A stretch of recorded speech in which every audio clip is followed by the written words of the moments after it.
Hey everyone, it's Lexie. So in today's video I'm going to be doing my spoiler-free review of Red Rising by Pierce Brown, and for those of you who don't know, this is the first book in the Red Rising trilogy.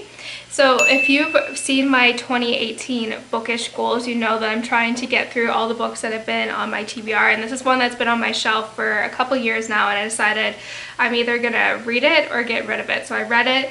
And basically the premise of the story is that it's a sci-fi dystopian following the main character Darrow, who is a red, and basically he lives on Mars and there is like a color class system. So essentially the golds kind of rule everyone, and then there's a bunch of colors, and then reds are at the bottom.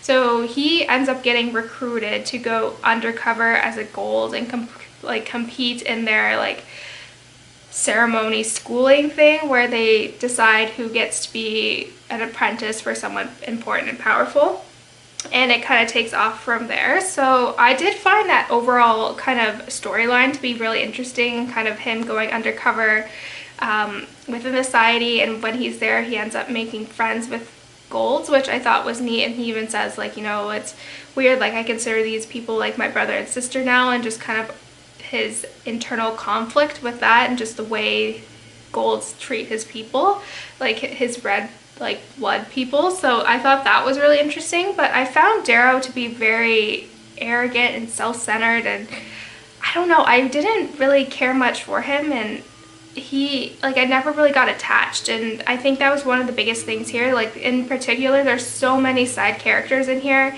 that like there's like a ton of characters that you could fall in love with, but all of them were very like one-dimensional and not very complex. So I never was really attached or really cared for any of the things going on, or when, especially in here, like a lot of the characters in here are in great danger, and I didn't really care much whether they lived or died. So yeah, that was one thing. And just, I know this is something that's been talked about in here, like with this series, is the treatment of the female characters. There was like kind of like women and rape, which I didn't really like how that was like handled, and just how it was, the men were like a free-for-all with the women. And in particular, the main two like female characters in here, they're kind of used more as plot devices to move the story forward, and they do basically all the work for Darrow and kind of set everything up for him.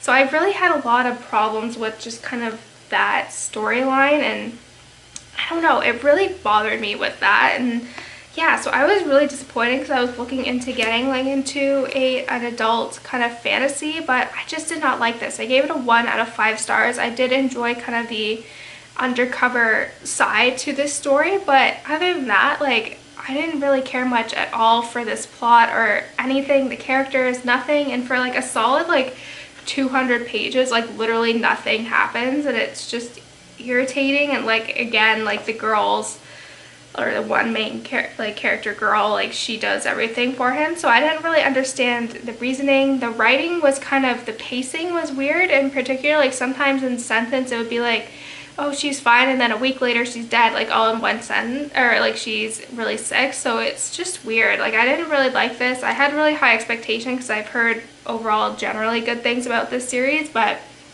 yep, it just wasn't for me. So that's it, guys. Thank you guys so much for watching. Let me know in the comments below if you've read this book and what you thought about it. So yeah, thank you guys so much for watching, and I will see you guys next time. Bye, guys.